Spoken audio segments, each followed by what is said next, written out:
Friends, welcome back to our channel. Today అయితే నేను మీ ముందుకి ఒక స్నాక్ రెసిపీని అయితే తీసుకొస్తున్నాను. మరి అదేంటో తెలుసా?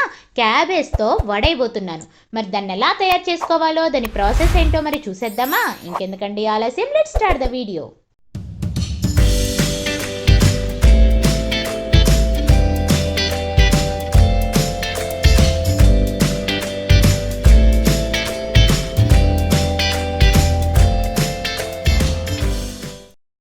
ముందుగా స్టవ్ వెలిగించుకొని మీడియం ఫ్లేమ్లో పెట్టుకోండి.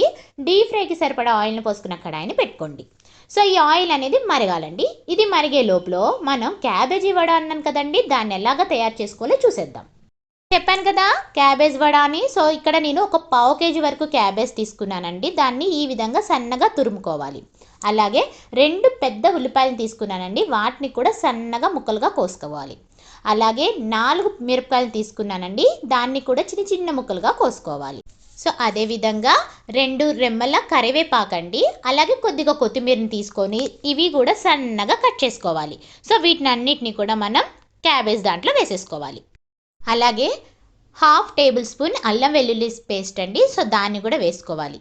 అలాగే 1/2 టీ స్పూన్ పసుపు, 1 టీ స్పూన్ జీలకర్ర వేసుకొని మొత్తం కూడా బాగా మిక్స్ చేసుకోండి.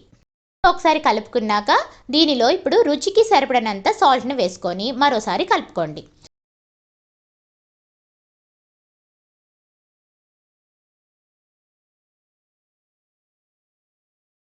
సో ఇప్పుడు 1 కప్పు వరకు శనగపిండిని తీసుకున్నానండి. అలాగే 1 కప్పు బియ్యపిండి, సేమ్ క్వాంటిటీ తీసుకున్నానండి. శనగపిండిని బియ్యపిండి సేమ్ క్వాంటిటీ ఉండాలి. అలాగే 2 టీ స్పూన్ల కార్న్ఫ్లోర్ అండి వేసుకొని కలుపుకోండి. ఇక్కడ నేను కార్న్ఫ్లోర్ ఎందుకు యూజ్ చేస్తున్నాను అంటే కొంచెం క్రిస్పీగా రావడానికి కోసం నేను యూజ్ చేస్తున్నాను. సో మొత్తం కూడా బాగా మిక్స్ చేసేసుకోండి. సో ఇప్పుడు కొద్దిగా వాటర్ని పోసుకుంటూ కలుపుకోండి. దీంట్లో మనకి ఎక్కువ వాటర్ అయితే పట్టవండి, ఎందుకంటే మనకి క్యాబేజ్లో నీటి శాతం అనేది ఎక్కువగా ఉంటుంది. దానివల్ల మనకి వాటర్ అనేది ఎక్కువగా పట్టవు. సో బాగా గట్టిగా ఇలాగ ఈ విధంగా పిసుక్కుంటూ బాగా కలిపితే దాంట్లో ఉన్న వాటర్ అంతా కూడా బయటకు వస్తుంది. దానివల్ల మనకి వాటర్ అనేది ఎక్కువగా పట్టదనమాట.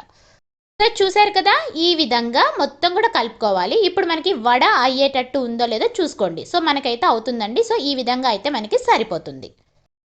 సో చూసారు కదా, మొత్తం కూడా మనం పిండి కలిపేసుకున్నాం. ఇప్పుడు ఒక బౌల్లోకి కొద్దిగా వాటర్ తీసుకోండి. చూడండి మనకి ఆయిల్ అనేది కూడా మరిగింది. సో ఇప్పుడు ఈ మన చేతులకి కొద్దిగా వాటర్ని రాసుకుంటూ ఈ పిండిని కొద్దిగా తీసుకుంటూ ఈ విధంగా వడలాగా ఒత్తుకోండి. సో ఒత్తుకొని ఆయిల్లో వేసేసుకోండి.